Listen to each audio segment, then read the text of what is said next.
ஸ்ரீ சதுரசித்தி லிங்க மாஹாத்மியம் 20ஆம் அத்தியாயம். பிரதிஹார ஈஸ்வரலிங்கம். குறிப்பு: பிரதிஹார என்றால் கதவு காப்பாளர் என்று பொருள். ஈசனாரின் வாயில் காவலரான நந்திதேவர் எவ்வாறு பணி நீக்கம் செய்யப்பட்டார், ஆனால் இந்த லிங்கத்தை வணங்குவதன் மூலம் மீண்டும் தனது பதவியில் அமர்த்தப்பட்டார் என்பதை இந்த அத்தியாயம் விவரிக்கிறது. எனவே பிரதிஹாரேஸ்வரர் என்ற பெயரின் முக்கியத்துவம். ஈஸ்வரனார் கூறினார்: தெய்வமே, என் அன்பானவரே, பிரதிஹாரேஸ்வர லிங்கம் 20வது லிங்கம் என்பதை அறிந்து கொள்ளுங்கள். அதை காண்பதன் மூலம் ஒருவர் இங்கே செல்வந்தராகிறார். முன்பு தட்சனின் மீதுள்ள கோபத்தால் தாம் தமது உயிரை துறந்து இமயத்தின், அதாவது இமாலயத்தின் பிறந்தாய். அன்பானவளே, நான் உன்னை மீண்டும் பெற்றேன். அழகிய பெண்ணே, தம்முடன் இணைந்து நான் காம இச்சையை தொடங்கினேன். 100 தெய்வீக ஆண்டுகள் மற்றும் அதற்கும் மேற்பட்டவை மகிழ்ச்சியுடன் கடந்துவிட்டன. தாம் மன்மதனால் துன்புறுத்தப்பட்டு அன்பால் மூழ்கடிக்கப்பட்டாய். நீண்ட காலமாக நீடித்த இந்த இச்சையை உணர்ந்த தேவர்கள் தங்கள் மனதில் கலங்கினர். வாசவரும் மற்றவர்களும் இணைந்து தேவையான மற்றும் சரியான நேரத்தில் ஆலோசனையை பெற்றனர். 100 தெய்வீக ஆண்டுகளாக அழகான குகைகள் நிறைந்த மந்தார மலையில் ருத்ரர் தொடர்ந்து கௌரி தேவியுடன் இணைந்து உறவுகளில் ஈடுபட்டு வருகிறார். இந்த 2 விதையிலிருந்து பிறக்கும் மகனின் காரணமாக 3 உலகங்களின் முழு பகுதியும் அழிந்துவிடும் என்பதில் எந்த ஐயமும் இல்லை. நிச்சயமாக அதன் பிரகாசத்தை தாங்கும் திறன் நமக்கு இல்லை.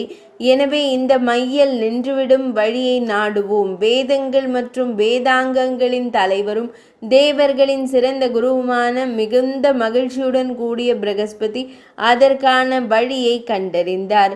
எல்லா தேவர்களும் சிவபெருமானின் அருகில் செல்லட்டும், இறைவனிடம் மரியாதையுடன் மன்றாடட்டும். அவர் அதை செய்ய மாட்டார். இவ்வாறு முடிவு செய்த பின்னர் தேவி சூரர்கள் அவசரமாக மந்தார மலைக்கு சென்றனர். அற்புதமான வாசலில் அவர்கள் ஆச்சரியத்துடன் நின்றனர். கணங்களின் தலைவரான நந்தன் வாசலில் விழிப்புடன் நின்று கொண்டிருந்தார்.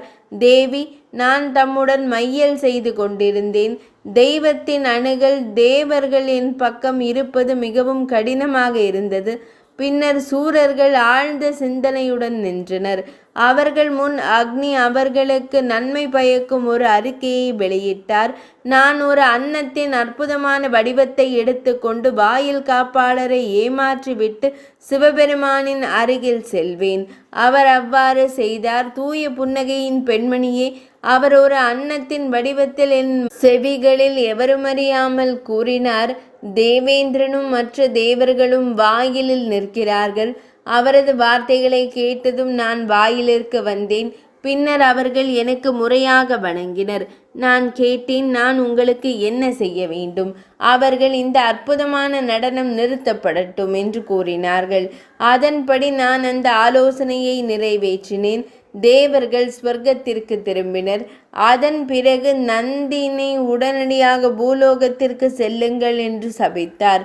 பின்னர் சாபத்தால் வெளியேற்றப்பட்ட அவர் பூமியில் விழுந்தார். அவரது இதயம் மூச்சு திணறலால் துடித்தது. கண்களில் இருந்து தெரிந்த உற்சாகத்தால் அவர் துயரமடைந்தார். துக்கத்தால் நந்தி தேவர் தரையில் உருண்டு, நான் அக்னியாலும் குறிப்பாக தேவேந்திரனாலும் ஏமாற்றப்பட்டேன்.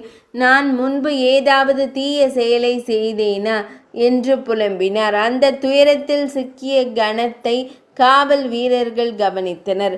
அவர்கள், நந்தி தேவரே, ஏன் சத்தமாக புலம்புகிறாய் என்று கேட்டார்கள். நந்தி தேவரால் அவர்களுக்கு எல்லாம் கூறப்பட்டது. மகா காலவனம் சூழ்நிலையில் அவர்களால் பரிகாரமாக பரிந்துரைத்தார்.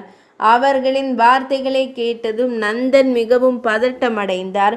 பின்னர் அந்த கணன் மகா காலவனனை சந்தித்தார்.